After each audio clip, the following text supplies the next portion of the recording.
بس یہ ہے کہ وہ صاحب اقتدار ہے مگر حکمت کی بنا پر جس کا نام عدالت ہے اور دنیا منکر ہے، وہ صحیح ہی کام کرتا ہے، غلط کام نہیں کرتا، اور دنیا والے وہ کبھی صحیح کام کرتے ہیں اور کبھی غلط کام کرتے ہیں،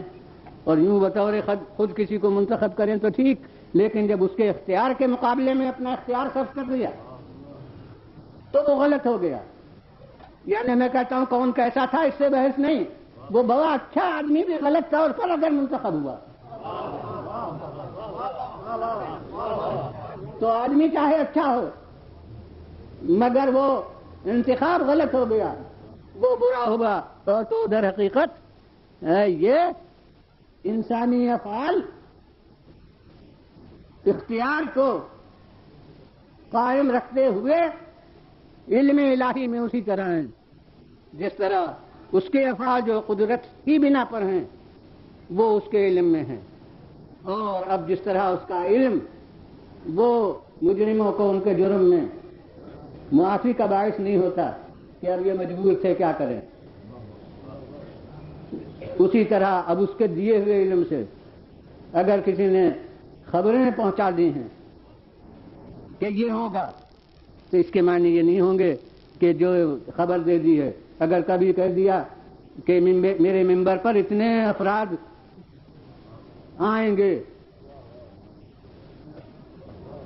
اور قرآن میں مبہم طور سے اس کا جزا دیا لیلۃ القدر میں، اور آپ نے ارشاد فرما دیا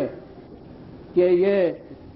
جو کہا گیا کہ شب قدر 1000 مہینوں سے بہتر ہے، یہ 1000 مہینے وہ ہیں جو غلط افراد میرے ممبر پر قبضہ کرتے رہیں گے، وہ تفسیر میں روایت ہے۔ تو دنیا نے بعد میں شمار کیا تو وہ غلط قسم کے جو صاحبان اقتدار تھے، ایک خاص سلسلے والے،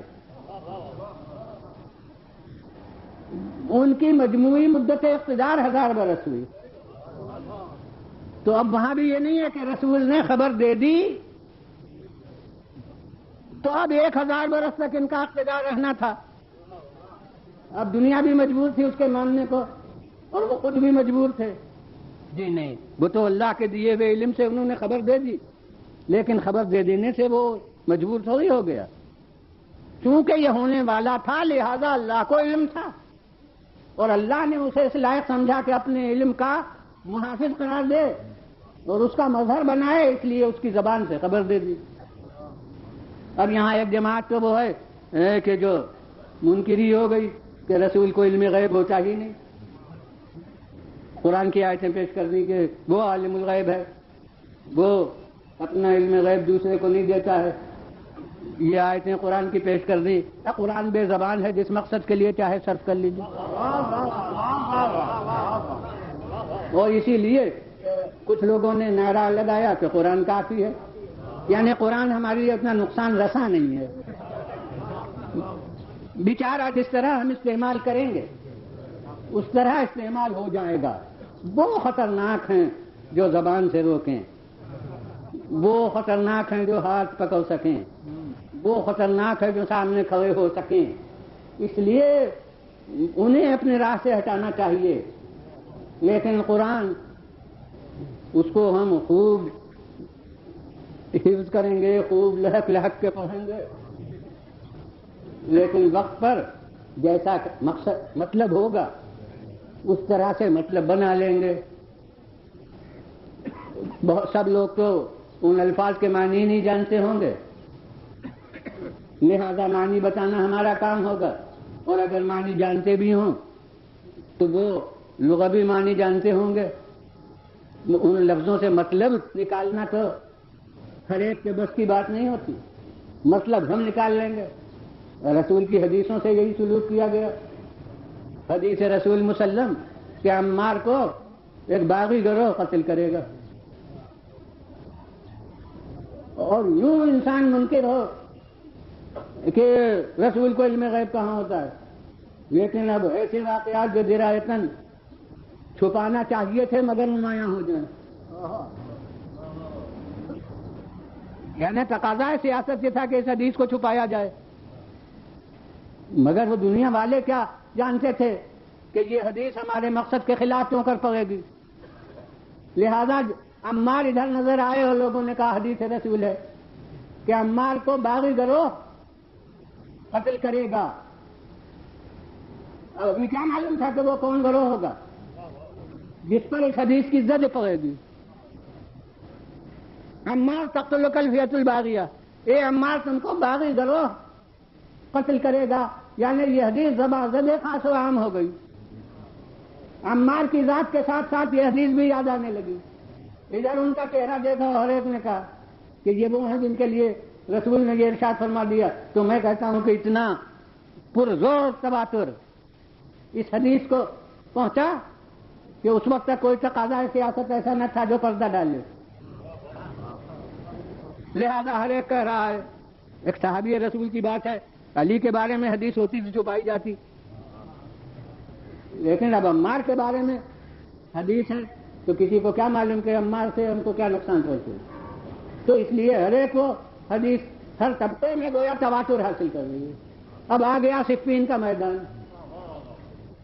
اور صفین کے میدان میں اب عمار اس پیران سالی میں صفین کے میدان کے حبیب بن کر آ گئے، اور حضرت علی ابن ابی طالب کی حمایت میں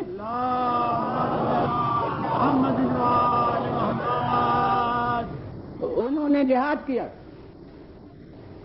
اور مخالف گروہ کے ہاتھ سے قتل ہو گئے. اب حدیث اتنی پرزور تھی کہ خود اس جماعت میں، حالانکہ ان میں بہت سے جاہل تھے جن کو رشتے تک اہل بیت کے معلوم نہ تھے، مگر وہ تو اہل بیت سے بے خبر رکھا گیا تھا، اصحاب کی شخصیتوں سے بے خبر تھوڑی رکھا گیا تھا. لہذا اس فوج میں تہلکہ ہو گیا جنہیں علی کے مقابلہ کرنے میں اپنی حقانیت مجروح ہوتے نہیں نظر آئی. انہیں عمار کے قتل ہونے سے بے چینی محسوس ہونے لگی کہ ارے غضب ہو گیا، عمار قتل ہو گئے. یہاں تک کہ وزیر باتدبیر آئے اور انہوں نے اپنے امیر سے کہا کہ غضب ہو گیا، فوج میں تہلکہ ہو گیا، عمار قتل ہو گئے.